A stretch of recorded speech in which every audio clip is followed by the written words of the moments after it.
Hello and welcome back to Security Breach vs Dark Revival. Last time we compared the presentation, animations, difficulty, saving, and the gameplay. Today we are going to take a look at the enemy variety and the boss fights. Now, I know you're all eagerly awaiting me to get to the story, and don't worry, we'll get there someday. So, enemies exist in both games. While Dark Revival is combat-oriented, it does have enemies that cannot be killed and that you must stealth past, which is comparable to Security Breach, where you can stun enemies and stealth past. Enemy spawning occurs in both games. In Dark Revival, enemy spawning depends on the location. Such as in Artist's Rest, where lost ones will consistently spawn during your time there. The sewers and the city also spawn routine enemies, and you can occasionally run into a random butcher gang member. Though there's also specific sections where enemies don't patrol, or there's a set number of enemies that doesn't change. If you are spotted, enemies within seeing or hearing distance will engage and chase after you, but more enemies do not spawn just because you were caught. In Security Breach, if you are caught by a staff bot, the animatronic set for the location will spawn behind you.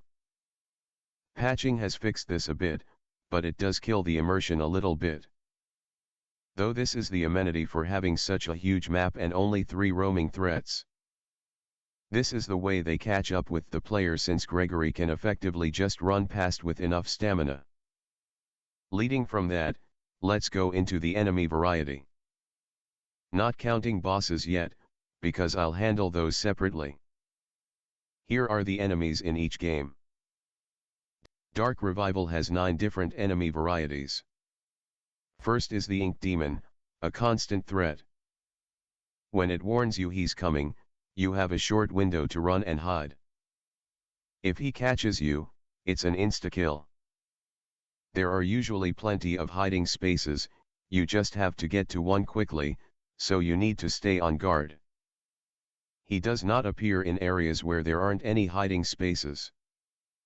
There are also some areas in the game that, due to story reasons, are protected from the Ink Demon. Second, third, and fourth is the Butcher Gang's Piper, Fisher, and Striker. All 3 of these are ambush enemies and more powerful than the typical Lost one. Piper appears around the linker pipes, Fisher is the enemy that can pop out of the hiding spots, and Eddie can drop from the ceiling and attack before making its escape once you do enough damage. There is also an optional 4th member of the Butcher Gang who, likely, you will accidentally unleash. If you open a large crate in the animation department, you will unleash Striker. This enemy randomly appears in front of you in certain areas, and if you don't get out of the way in time, it will attack you, before disappearing. Not be killed once you unleash it, but you get an achievement if you play the game with her being released. Sixth are the Lost Ones. They can come with or without weapons and become aggressive if they spot you. Unless they're the few friendly ones. If you sneak up behind them, you can banish them. Which is basically a stealth kill that rewards you with health. The Lost Ones are the standard enemy you encounter. Not too hard to fight, but troublesome in numbers. This also applies to the 7th enemy type, the Searchers, who speedily crawl around and attack from underfoot. These only appear a few places in the game, but they can be a pain to deal with. The 8th type of enemy are the Keepers. These creatures can kill you in only a couple of hits and they are invincible, meaning these are the ones that you really have to stealth past. They appear in the last few levels of the game. These are the most plot-relevant enemies as well. Finally, we have the Widows, little spider enemies that are mostly connected to a boss fight but can be encountered when backtracking after running across the boss. Outside of the boss fight, they're relatively harmless. Save the fact that they're small and hard to see, meaning they can get up on you rather easily. Now on to Security Breach. Security Breach technically has 8 enemies too, but one of them I would argue and not count. Chica, Monty, and Roxanne are the main threats. They're in every room that you need to be in and they all patrol in virtually similar ways. If they catch you, it's an instant game over but you can hide from them.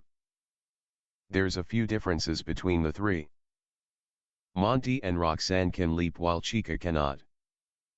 Chica and Roxanne can be stunned, but Monty can only be stunned if he's shattered. And speaking of the shattered animatronics, they also gain tiny quirks. Monty is able to be stunned, Chica can spin her head around, and Roxanne is blind. Or that is, she's supposed to be blind. Funny enough, but this had to be patched because initially she could still see players without eyes. Roxy can apparently sniff you out, but I've never actually had her find me from sniffing. These three are the bread and butter of the enemy types and appear in every location. They switch models after being shattered, but mostly still function the same way. The fourth enemy would be the daycare attendant. He's sort of got an ink demon mechanic of appearing and you have to hide to get him to go away. However, he's not an insta-kill unless he catches you. He'll spawn and teleport around to follow you. If you stay in one spot beside him too long he'll chase you and jump scare you. Once you reach a recharge station he leaves. Unlike the ink demon who can appear at any time, Moon only appears during the hourly recharge. The fifth enemy type would be the staff bots. They cannot kill you, but if they see you they will alert and spawn Chica, Monty, or Roxanne, depending on which animatronics are set to the area. There's also corrupted alpha bots that function as a pitfall death trap. The sixth enemy type is the Lil Music Man. They spawn in some vents and will chase you until you escape. The seventh enemy is Vanny. She appears only a few times in the game. If you play to the true ending, you only encounter her 3 times. She chases you just like the others do. The eighth enemy is Vanessa, but I don't think it is worth counting her. While she is a character, when it comes to in-game encounters she is only an enemy once in the game, in a very brief window, where it is easy to walk right past her. Boss battles are a whole nother can of worms. And I've got to say it now, that's largely because of how many boss battles in Security Breach aren't boss battles. Like, the Vanny boss fight where you run past 2 enemies, up some stairs, and you win. It's classified as a Vanny boss fight, but you have to wait a long time for her to even show up and once you start moving there's no chance of her catching up. That's not to say that Security Breach doesn't have any good boss fights, but I wouldn't say all of its boss fights are boss fights, if you get my drift. I would say that Security Breach's true boss fights are the daycare escape, the Monty fight, the DJ Music Man boss battle, and the final boss. I don't count Chica in the sewers since it's pretty much the same as normal gameplay. I'm not sure whether to count Roxanne Wolfs for the same reason, but we'll leave that as a maybe. I'll explain more later. The daycare escape involves Gregory trying to avoid Moon and turn on the generators. I think this is a well-crafted boss fight, though they did have to fix the DA's teleportation rate. The Monty fight involves running around and shooting with stationary golf ball shooters while Monty pursues you. He can jump up and drop down like in a teleport, but it is much better paced than Moon's is. All in all, I would say that Monty's boss fight is the best in the game. It is the most balanced of all the boss fights and it adds in an extra mechanic along with it.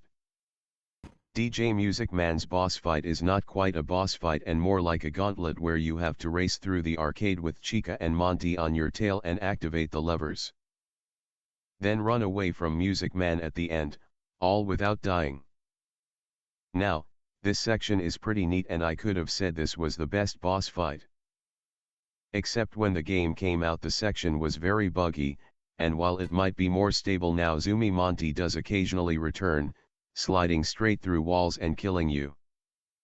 Then there's the final boss.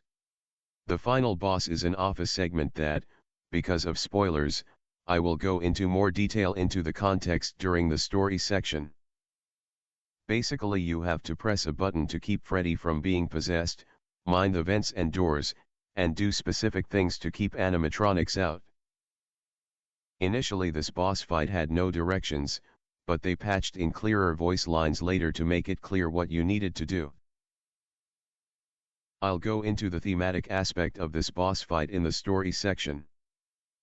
Okay, so on to the Dark Revival. The Dark Revival has 3 boss fights.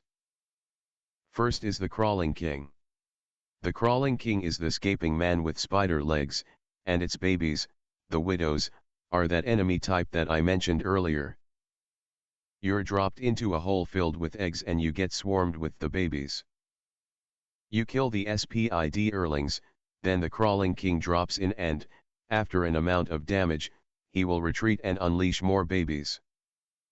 Basically you have to keep moving or the babies will swarm you and kill you rather fast.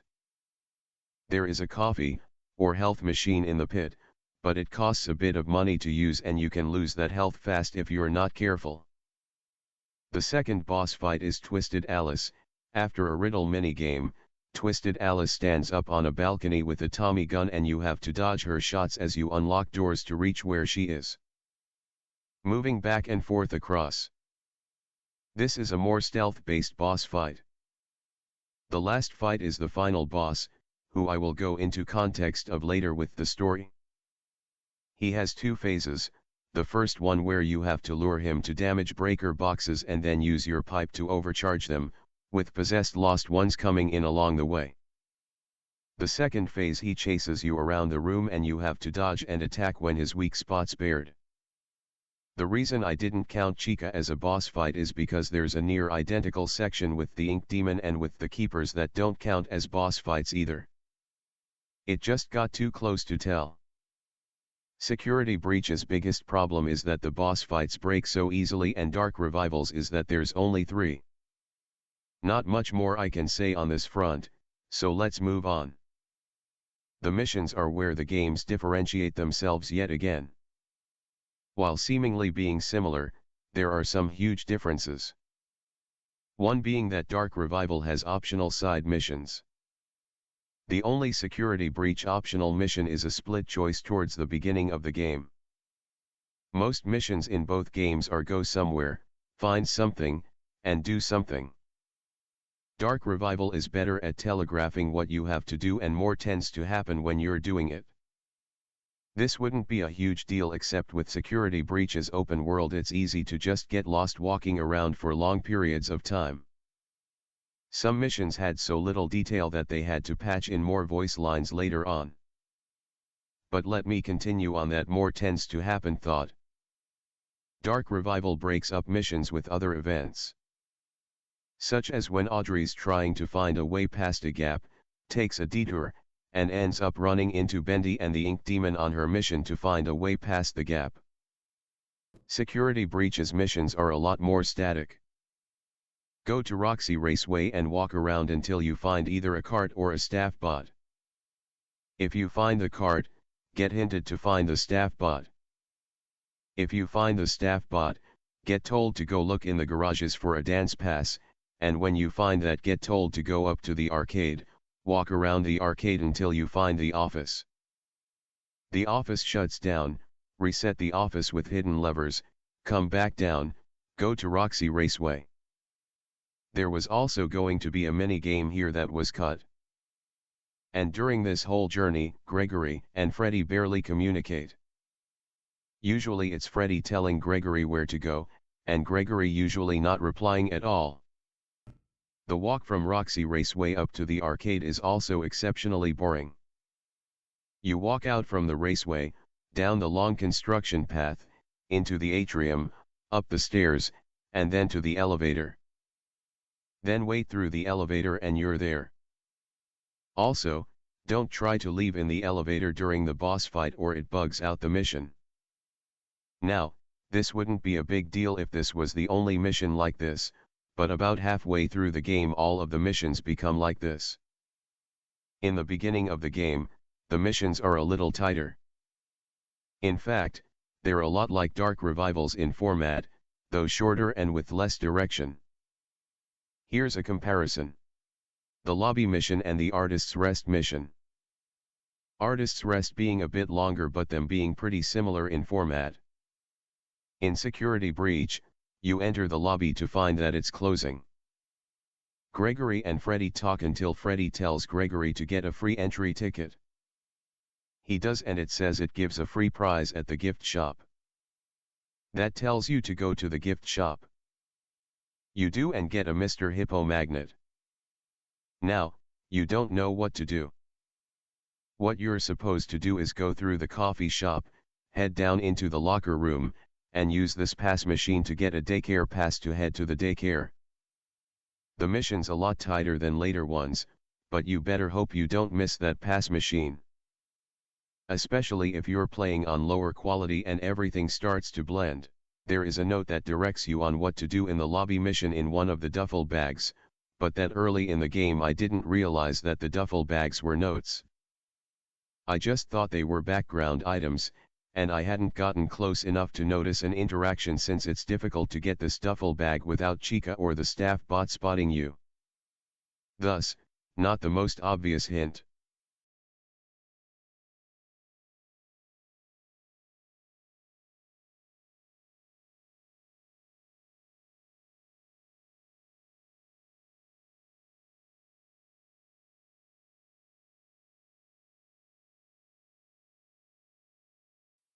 Now let's look at Artist's Rest. You enter into Artist's Rest. There's like an office kiosk in the center, and if you go there you can find a control panel with 3 buttons that opens either the Lost and Found, the sauna, or gives the upper floor power. These are the important locations. While the sauna just has an optional note, the upstairs leads you to a lift that you'll realize can take you across, but the key to it is in the Lost and Found, as told in a note by the lift. While in Lost and Found, you are taught that you can use your new flow powers, which you got before entering the area, to teleport through small spaces and then proceed to use it to escape a scripted encounter with the Ink Demon. You then head back upstairs, activate the lift, flow onto it and to safety. Dark Revival has more direct telegraphing without being too hand-holdy. Security Breach either doesn't tell you at all or just directly tells you. A lot of Dark Revival is made up of smaller and larger sections that are connected through either puzzles or that you just have to find your way around. Security Breach is kind of like this. But in the earlier missions you are set in restricted areas where things are a little more compact, while in the later ones it's all about running back and forth through the Pizzaplex. Don't get me wrong, I think opening up the Pizzaplex to explore is fine, but having so much padding by walking all over the place isn't the way to do it. Once again, Dark Revival has fast travel, Security Breach does not.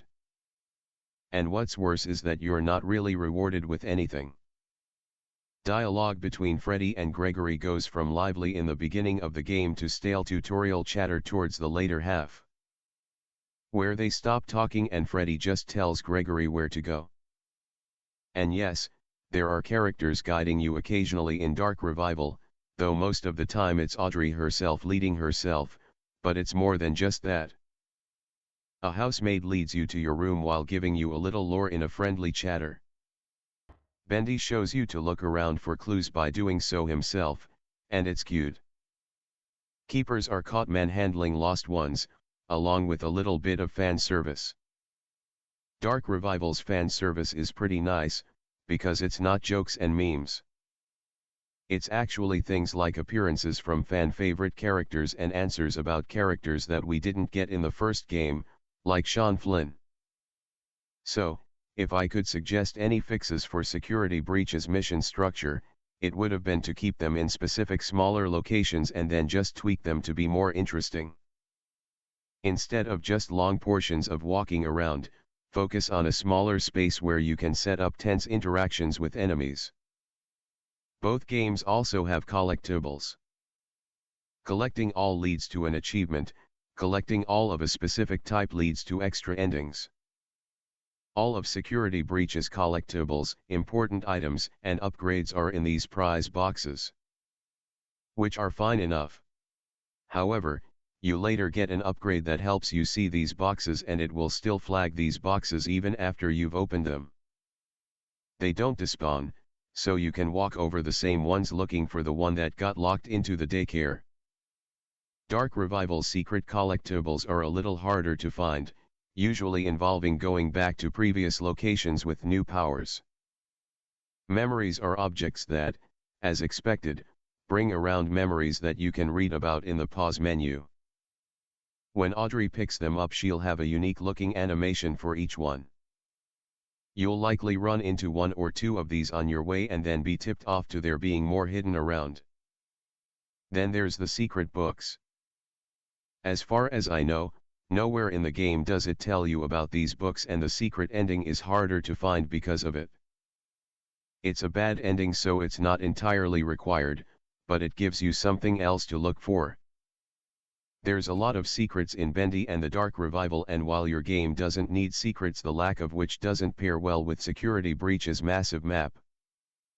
With the end of this section, I'm sure you have a better idea of my core problems with Security Breach's design and how Dark Revival outdoes it. And how Security Breach's mission structure sort of loses tightness halfway through. Look, I know that free roam FNAF is all the rage in Fang game space, but this was obviously too much of a jump to make this fast. Not only were they unable to transition some of the basic aspects of FNAF well, but the open world became cumbersome. They were still building and changing the world months up until release, and the reason that the download size was so large was likely because it held huge maps that the player wasn't supposed to access. This was a mistake. This giant world was Security Breach's biggest mistake, because while more time was needed regardless, the amount of time they had was wasted building extensive amounts of empty space that you're just going to get bored of running through. It doesn't matter if the locations look good if you have to sacrifice the game for it. In the next game, and we know there will be a next game, they should prioritize these sections and locations of specific gameplay and finish those up before they start building a bigger world around it. Because if the gameplay is good and the moments are engaging and exciting, you barely notice the space at all. That's where we will stop. In the next video we will be going over the story, the characters, and if that doesn't take too long we might be able to get to stability and my final thoughts. Please stay tuned for more.